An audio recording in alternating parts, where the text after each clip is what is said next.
Une femme dit « Tu portes mon enfant ». La jeune fille est sous le choc. Comment pourrait-elle être enceinte de l'enfant d'une femme? La femme lui explique qu'à cause d'un homonyme, l'hôpital a commis une erreur et lui a implanté un embryon. La jeune fille veut immédiatement avorter, mais la femme l'en empêche et la menace de se venger si elle ose interrompre la grossesse. En réalité, cet embryon a été volé par la femme. Le PDG, qui ne peut pas avoir d'enfant, découvre qu'on lui a dérobé sa seule cellule viable, et mobilise immédiatement toute la ville pour retrouver la voleuse. Rapidement, l'enquête révèle que la femme en est responsable. Lorsque la femme est arrêtée, la jeune fille décide de profiter de l'occasion pour avorter discrètement. Mais elle reçoit alors un avis, le PDG va venir inspecter les bureaux. Pour ne pas se faire renvoyer, elle retourne travailler. Elle ignore encore que l'enfant qu'elle porte est en réalité celui du PDG. Le PDG est sur le point de régler ses comptes avec la femme, quand sa grand-mère, ravie, lui annonce que celle-ci est enceinte de son enfant. La femme compte bien voler l'enfant après sa naissance pour faire croire qu'elle l'a porté. Mais le PDG doute fortement, et ordonne à son assistant de vérifier si elle est réellement enceinte. La grand-mère s'y oppose, affirmant qu'elle a déjà fait vérifier le rapport médical. Un rapport qui, en réalité, a été volé à la jeune fille, donc bien authentique.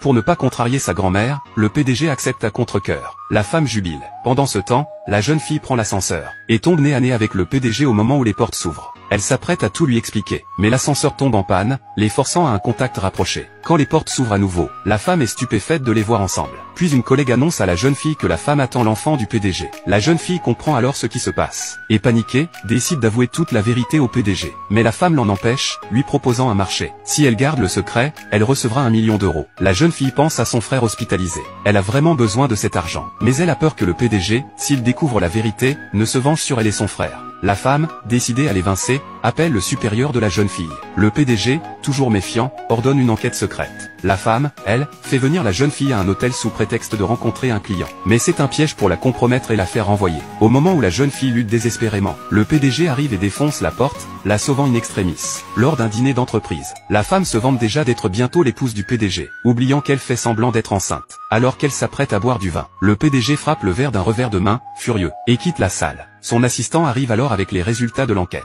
Au moment où la grand-mère annonce officiellement que la femme sera l'épouse du PDG, ce dernier fait irruption et crie « Elle n'a pas le droit d'être ma femme ». Il révèle que la femme n'est pas enceinte. La femme panique. La grand-mère, découvrant le rapport, reste sans voix, terrifiée que la vérité soit exposée. La femme décide d'éliminer l'enfant de la jeune fille pour l'empêcher d'épouser le PDG. Le PDG informe alors sa grand-mère qu'une autre jeune femme est réellement enceinte, et que celle-ci a développé un lien affectif avec l'enfant, car il s'agit aussi de son propre bébé. Mais l'idée que l'enfant lui soit enlevé à la naissance la bouleverse. C'est alors que la femme débarque, traînant la jeune fille à l'hôpital. La jeune fille la repousse violemment, exigeant des explications. La femme prétend que le PDG ne reconnaîtra jamais l'enfant. La jeune fille est choquée, puis elle affirme que, peu importe qu'on aime cet enfant ou non, elle le mettra au monde.